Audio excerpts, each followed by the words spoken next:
ప్రభువును రక్షకుడైన యేసుక్రీస్తు నామములో మరొకసారి కూడి వచ్చిన బిడ్డలందరికీ కూడా నా హృదయపూర్వకమైన వందనాలు చెల్లిస్తుంటున్నాను. దేవుడు మనలను జ్ఞాపకం చేసుకొని ఈ దినాన్ని ఆయన మందిరములో కనబడేటువంటి అవకాశం దేవుడు మనకు అనుగ్రహించాడు. నిజంగా ఆయన మందిరంలో నివసించేవారు ధన్యులై ఉంటున్నారు. ఆ ధన్యత ప్రతి బిడ్డకు కూడా అనుభవించాలని నా ఆశ ఉంటుంది. నిజంగా మనము చదువుకున్నటువంటి కీర్తన ఆసాఫ్ అనేటువంటి భక్తుడు, ఆసాఫ్ అనే కోరహు కుమారులు రచించినటువంటి కీర్తన మనం చూడగలుగుతుంటున్నాం. కోరహు కుమారుల యొక్క ఆశ, దాహము, కోరిక ఎప్పుడు కూడా వారు దేవుని మందిరంలో నివాసం చేయాలని ఆశ కలిగిన వారు అంటున్నారు. వీళ్ళెప్పుడు కూడా దేవుని మందిరములో సేవ చేసేటువంటి వారు, ఎప్పుడు కూడా దేవుని మందిరమును విడిచిపెట్టేవారు కారు.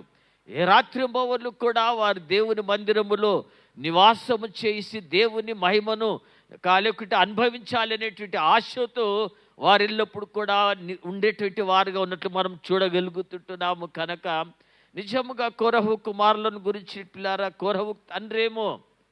కోరహు యొక్క తండ్రి ఏమో దేవుని ఉగ్రత చేత నాశనమైపోయాడు. కానీ కోరహు కుమారులు వారు తప్పించబడ్డారు. వారి యొక్క దేవుని యొక్క ప్రేమను లేకుంటే తెలుసుకొని, లేకుంటే దేవుని యొక్క కరుణను వారు ఎల్లప్పుడు తలపోస్తూ దేవుని స్తుతించేటువంటి వారుగా ఉంటున్నారు. కనుక అలాంటి మనసు మనము కూడా కలిగిన వారుగా ఉండాలని దేవుని యొక్క వాక్యాన్ని బట్టి సెలవిస్తుంటున్నాను. ప్రియులారా, మొదటి వాక్యం చూస్తే ఇలాగుంటున్నది: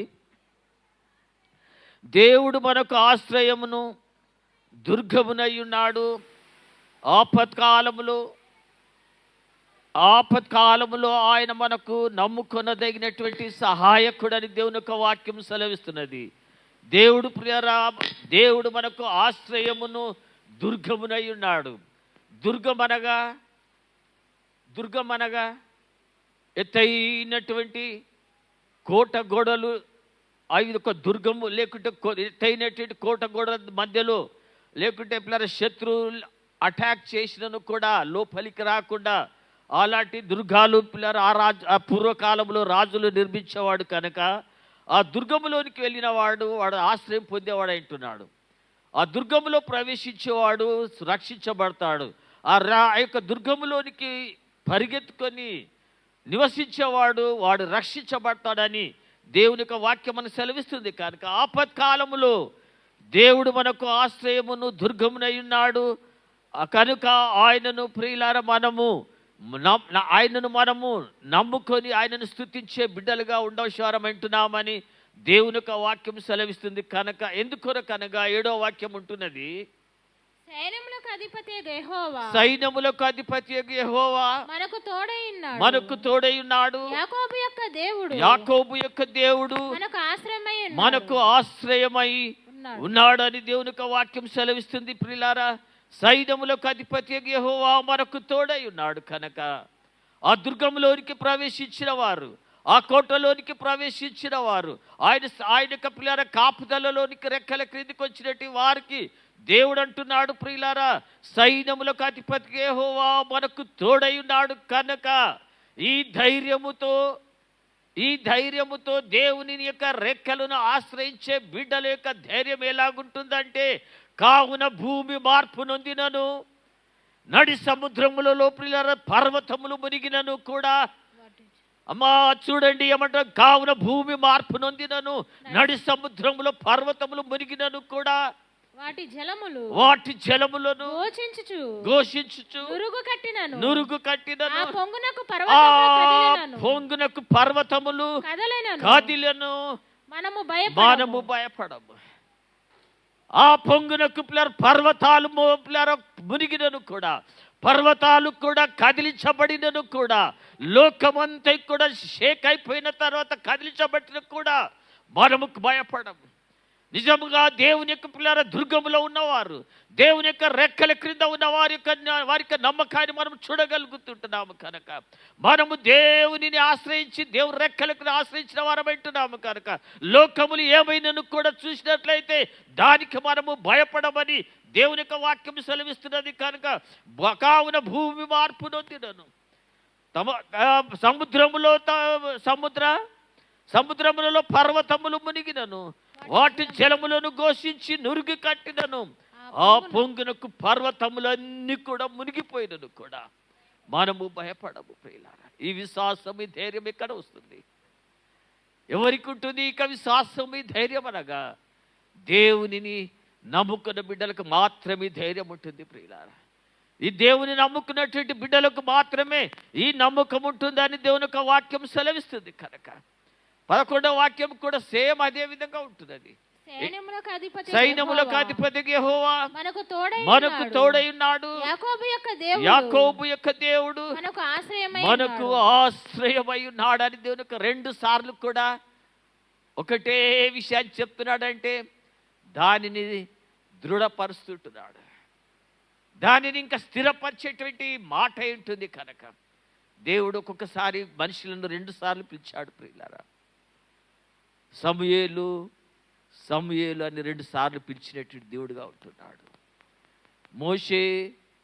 మోషే అని 2 సార్లు పిలిచినట్టు దేవుడు. చాలా మంది భక్తులు దేవుడు 2 సార్లు పిలిచాడంటే తాను చేయబోయేటువంటి తీర్మానము స్థిరపరిచేటువంటి దేవుడు అంటున్నాడు. కనుక తాను ఏదైతే చెప్పబోతున్నాడో దాన్ని స్థిరపరిచాడు, ఆ విధంగా వాడంటున్నాడు. కనుక అందుకొరికి అంటున్నాడు ప్రియులారా, దేవుడు అంటున్నాడు కనుక అంటున్నాడు, కావున భూమి మార్పు నొందినను కూడా, సముద్రములో ప్రియులారా మా యొక్క పర్వతములు మునిగినను కూడా దేవుడు మనకు తోడై ఉంటాడని దేవుని యొక్క వాక్యం సెలవిస్తుంది. కనుక దేవుడు మనకు తోడనగా ఇమ్మానుయేలు అనేటువంటి పేరు అతనికి పెట్టబడ్డది.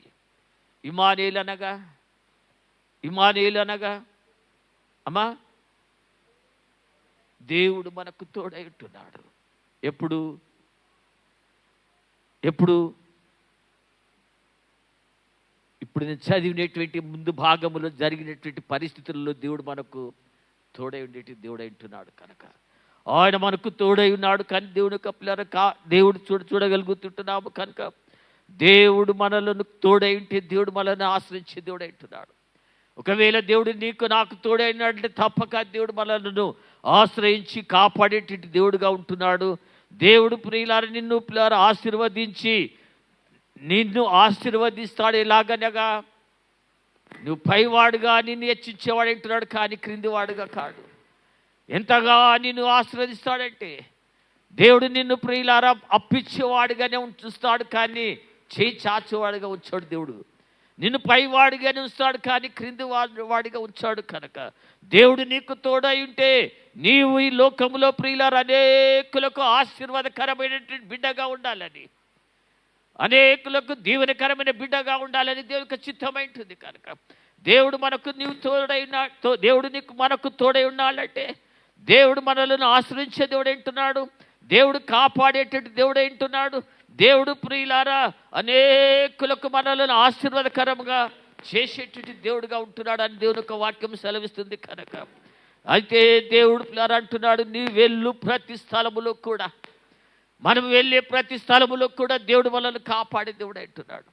నువ్వెక్కడికి వెళ్ళినను కూడా దేవుడు నిన్ను కాపాడేటువంటి వాడులుగా ఉంటున్నాడు దేవుని యొక్క వాక్యం సెలవిస్తుంది. కనుక 33వ కీర్తన 18వ వాక్యము చూస్తే ఇలాగుంటున్నది.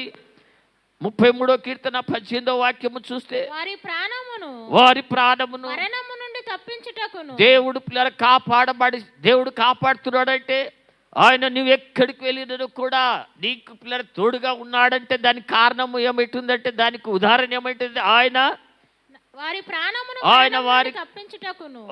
ప్రాణములను మరణము నుండి తప్పించుటకును, కరువులలో లోకమంతా కూడా కరువులలో నిన్ను సజీవుడిగా ఉంచడానికి ఆయన నీకు తోడై ఉంటున్నాడని దేవుని యొక్క వాక్యం సెలవిస్తున్నది. నిన్ను పిల్లల నీ మీద దృష్టీకరించేవాడుగా ఉంటున్నాడు దేవుని యొక్క వాక్యం సెలవిస్తున్నది. అదే 41వ కీర్తన 2వ వాక్యం చూస్తే కూడా అక్కడ ఒక మాట కనబడుతుంటున్నది, యెహోవా వానిని కాపాడి బ్రతికించును. అమ్మా బ్రతికించును, యెహోవా వానిని కాపాడి బ్రతికించును. ఇంకా కిందికి చదివితే భూమి మీద వాడు ధన్యుడగును. ఎవరనగా దేవుడు ప్రియులారా, దేవుడు నీకు తోడై ఉంటే, దేవుడు నిన్ను కాపాడితే నీవు పిల్లల భూమి మీద నీవు ధన్యుడవగుదువు. దేవుడు మన యొక్క శత్రువుల ఇచ్చకు మనలను అప్పగించే దేవుడు కాడు. రోగశయము మీద, నీ ఒకవేళ రోగ శైల్యము మీద, నీవు రోగ శైల్యం మీద నీవు ఒకవేళ పడుకొని పడిపోయినను కూడా యెహోవా వారిని ఆదరించును. రోగము కలగగా నీవే వారిని స్వస్థపరిచేటది దేవుడు అంటున్నాడు. దేవుడు కాపుదల ప్రియులారా, ఈ దేవుడు పిల్లల వాగ్దానం చేశాడంటే, ఈ దేవుడు 2 సార్లు వాగ్దానం చేస్తుంటున్నాడు కనుక మన జీవితంలో స్థిరపరిచేటువంటి వాగ్దానములు అంటున్నవి కనుక నీకు రోగము కలిగినను కూడా నిన్ను స్వస్థపరిచే దేవుడిని మన దేవుడు అంటున్నాడు కనుక నీవు లోకమంతా కూడా కరువుతో ఉన్నను కూడా నీకు కరువు లేకుండా విధవరాలిని ఎలాగ పోషించాడో, ఏలియాని ఎలాగ పోషించాడో నిన్ను పోషించేటి దేవుడు మన దేవుడు అంటున్నాడు. ప్రియులారా, ఉదయ కాలము ఆయనను ఆశ్రయించే బిడ్డలుగా మనం ఉండాలి. దేవుని యొక్క దుర్గములోనికి మనం వచ్చే బిడ్డలుగా ఉండాలి. ఆయన కాపుదలలోనికి మనము వచ్చేటటువంటి బిడ్డలుగా మనం ఉండాలంటే దేవుని యొక్క వాక్యం సెలవిస్తుంది కనుక దేవుడు ప్రియులారా, ఆయన నీ మార్గములన్నిటిలో నిన్ను కాపాడువాడు. నీ మార్గం 91 కీర్తన 11వ వాక్యంలో ఉంటుంది కానీ చదవాల్సిన అవసరం లేదు. కానీ ఆయన నీ మార్గములంతటిలో కూడా నిన్ను కాపాడేటి దేవుడు అంటున్నాడు. దేవుడు పిల్లారా మనల్ని కాపాడేటి దేవుడు అంటున్నాడు. తన భక్తుల ప్రాణమును ఆయన విడిచిపెట్టే దేవుడు కాడు. తన భక్తుల యొక్క ప్రాణమును పిల్లారా ఆయన విడిచిపెట్టి మర్చిపోయే దేవుడు కాడు కనుక మన ప్రాణములు దేవుని దృష్టిలో విలువైనవి, మన బ్రతుకులు దేవుని దృష్టిలో విలువైనవి. అమూల్యమైన పవిత్ర రక్తం ద్వారా కడగబడినటువంటి మన జీవితములు దేవుని యొక్క దృష్టిలో విలువైనవి కనుక విలువైనటువంటి జీవితములు దేవుడు విలువగానే చూసుకుంటాడు కనుక మన జీవితంలో ప్రభు అయిన యేసు రక్తం ద్వారా మనం కడగబడ్డాము కనుక దేవుడు తన స్వరక్తం ఇచ్చి నిన్ను నన్ను కొన్నాడు కనుక ఆయన తన యొక్క భక్తుల యొక్క ప్రాణమును కాపాడుతాడు. భయపడుతుంటున్నావేమో, రోగము కలిగినప్పుడు చనిపోతానేమో అధైర్యపడుతుంటున్నావు, కరువులు కాటకములు ఇరుకు ఇబ్బందులు మనం ఎదుర్కొన్నప్పుడు దేవుడు అంటున్నాడు, యెహోవాను ఆశ్రయించేవాడు, యెహోవా సైన్యములకు అధిపతికి యెహోవా మనకు తోడై ఉన్నాడు. యాకోబు యొక్క దేవుడు మనకు ప్రియులారా ఆశ్రయమై ఉన్నాడు. దేవుని యొక్క వాక్యం సెలవిస్తుంది కనుక దేవుడు మనకు తోడై ఉంటే మనకు కలిగేటువంటి ప్రియులారా, ఒకవేళ దేవుడు మనకు తోడుగా ఉంటే మనకు జయము దేవుడు అనుగ్రహించేవాడు అంటున్నాడు. నిజంగా మనం ఓడిపోము, ఈ లోకములో ఏ విషయాలలో కూడా మనం ఓడిపోము. దేవుడు మనకు తోడుగా ఉంటే తప్పక మన జీవితం జయం అనుగ్రహించేట్టు దేవుడుగా ఉంటున్నాడని దేవుని యొక్క వాక్యం సెలవిస్తుంది కనుక అయితే ఒకటి ఉంటున్నది. మొదటి యోహాను పత్రిక 5వ అధ్యాయం 4వ వాక్యము చూస్తే లోకమును జయించిన విశ్వాసము.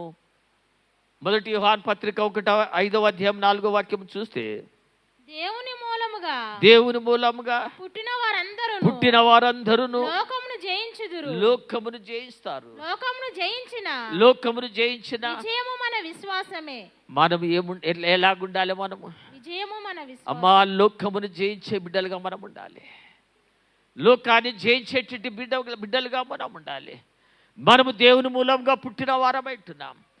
దేవుని యొక్క బీజము ద్వారా పుట్టిన వారమైంటున్నాం. దేవుని ద్వారా మనం పుట్టిన వారమైంటున్నాము కనుక లోకమును జయించేటువంటి విశ్వాసము. లోకము ఏంటిది? లోకము మనమే అంటున్నాం. మనకు బాగా తెలుసు అది లోకము మనమే అంటున్నది. లోకము మన శరీరమై ఉంటున్నది. లోకమే మనమై ఉంటున్నాము. మన శరీరాన్ని మనము జయించాలి. 3 విషయాలు ఉంటున్నవి కనుక మనకందరికి కూడా తెలుసు. శరీరాశ, నేత్రాశ, జీవపుడంబము. ఇవి జయించాలమ్మ మనము. దీన్ని జయించడానికి కొరకు దేవుడు మనకు శక్తి అనుగ్రహించాడు కనుక ఈ లోకాన్ని పిల్లలు అందుకొరకు దేవుడు యొక్క వాక్యం అంటే లోకమును జయించేటువంటి విశ్వాసం అనేక విజయమైంటున్నది. మనం ఈ లోకాన్ని జయించేటువంటి బిడ్డలుగా ఉండవలసినవారమైంటున్నాము.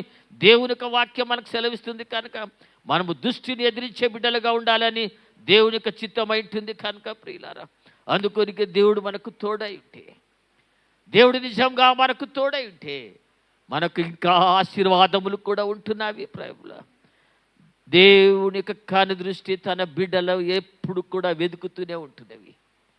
దేవుని యొక్క కనుదృష్టి ఎల్లప్పుడు కూడా తన బిడ్డలను వెతుకుతూనే ఉంటున్నవి. దేవుని యందు భయము భక్తి కలిగిన వారు ఎవరు ఉన్నారా అని ఏమంటుందమ్మా? దేవుని యొక్క కనుదృష్టి లోకమంతా కూడా సంచారము చేస్తున్నది. చూడండి ఒకసారి ఆ వాక్యం చదవండి. 2వ దినవృత్తాంతముల గ్రంథము 16వ అధ్యాయం 9వ వాక్యము చూస్తే, 2 నిమిషాలు చెప్పి నేను కూర్చుంటాను. నేను 2వ దినవృత్తాంతముల గ్రంథము 16:9.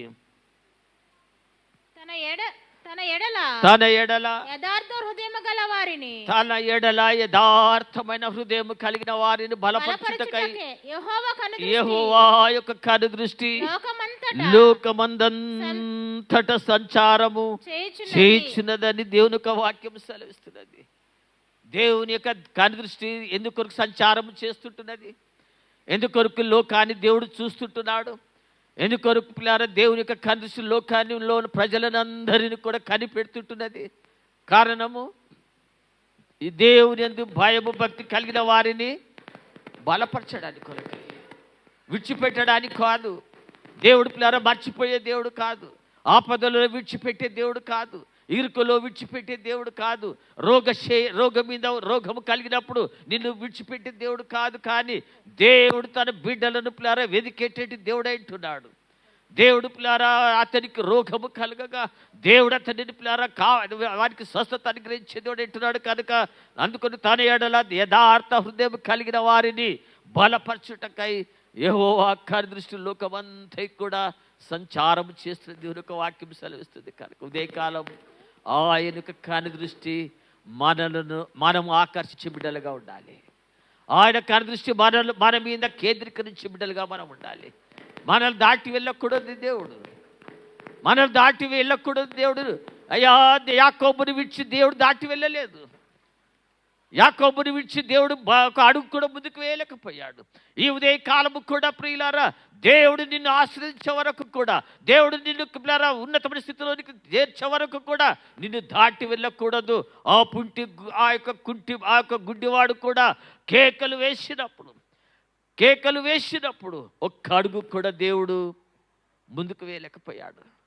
వారిని స్వస్థపరిచి అక్కడి నుంచి వెళ్ళి చూడగలుగుతుంటున్నాము. కనుక ఈ ఉదయ కాలం అలాంటి విశ్వాసాన్ని మనం కలిగిన వారికి ఉండాలి. ఎందుకనగా సైన్యములకు అధిపతికి యెహోవా మనకు తోడై ఉన్నాడు. దేవుడు మనకు తోడై ఉన్నాడు.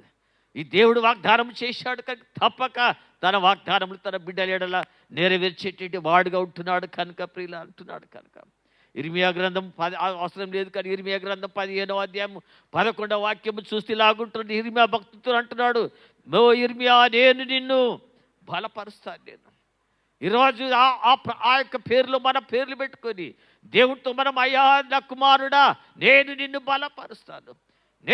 బలపరుస్తాను అనేటువంటి వాగ్దానం మనం పొందవలసిన వారం అంటున్నామని దేవుని యొక్క వాక్యం మనకు సెలవిస్తుంది. కనుక ఈ దేవుడు మార్పు చెందని వాడు. ఈ దేవుడు పిల్లారా మాట తప్పని వాడు అంటున్నాడు.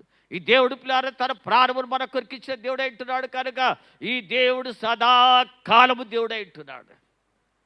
ఈ దేవుడు పిల్లారా సదాకాలము కూడా దేవుడు అంటున్నాడు. మరణము వరకు మనలను కాపాడే దేవుడు అంటున్నాడు. 48 కీర్తన 14లో ఉంటుంది కానీ చదవాల్సిన అవసరం లేదు. 48 కీర్తన 14లో ఉంటుంది. ఈ దేవుడు సదాకాలము మనకు తోడై ఉన్నాడు. మరణము వరకు కూడా ఆయన మనలను నడిపించును. ఎంత గొప్ప దేవుడు మనం కలిగిన వారం ఉన్నాం ప్రియులారా. ఈ దేవుడు సదాకాలము మనకు దేవుడు అంటున్నాడు. మరణము వరకు కూడా, మరణం వరకే కాదు మరణం తర్వాత కూడా సదాకాలము ఆయన దేవుడు అంటున్నాడు. నిజంగా ప్రియులారా ఈ దేవుడు అంటున్నాడు కనుక సైన్యములకు అధిపతికి యెహోవా మనకు తోడై ఉన్నాడు అని దేవుని యొక్క వాక్యం సెలవిస్తుంది. కనుక ఇవన్నీ కూడా కోరహు భక్తులు దేవుని మందిరములో ఉండి అనుభవించిన వారంటున్నారు. ఈ వాగ్దానములన్నీ కూడా కోరహు భక్తులు తన దేవుని మందిరములో ఉండి అనుభవించి అంటున్నారు. ఏమంటున్నారంటే మొదటి వాక్యం తిరిగి మరొకసారి, దేవుడు మనకు ఆశ్రయమును దుర్గమునై ఉన్నాడు, ఆపత్కాలములో ఆయన నమ్ముకొనదగిన సహాయకుడు. అబ్బా, మన ఆపత్కాలంలో దేవుడు మనకు సహాయకుడు అంటున్నాడు. ఆయన నమ్ముకునదగిన దేవుడు అంటున్నాడు. ఆయన మరణము వరకు కూడా మనలను కాపాడేటువంటి దేవుడుగా మనకుంటున్నాడు కనుక రండి, ఆ దేవుని మనము ఎల్లప్పుడూ కూడా ఆయన దుర్గములో మనం ఉండడానికి ప్రయత్నం చేద్దాం. ఆయన ఆశ్రయంలో ఉండడానికి మనం ప్రయత్నం చేద్దాం. కోరహు కుమారులు రాత్రి బొవ్వలు కూడా దేవుని మందిరంలో ఉండి ఎలాగూ దేవుని సేవించారు. ఎల్లప్పుడు కూడా మనము దేవునిని సేవించేటటువంటి బిడ్డలుగా ఉన్నట్లయితే ఈ వాగ్దానములన్నీ కూడా మనకు దేవుడు నెరవేర్చి దేవుడు అంటున్నాడు. కరువులు నిన్ను కాపాడతాడు. రోగము కలగగా నీకు స్వస్థత అనుగ్రహిస్తాడు. ఇరుకులు ఇబ్బందులు కలగగా దేవుడు నిన్ను ఆశీర్వదించే దేవుడు అని దేవుని యొక్క వాక్యం సెలవిస్తుంది కనుక ఈ వచ్చిన కీర్త దేవుడు ఆశ్రయించి దీవించును గాక.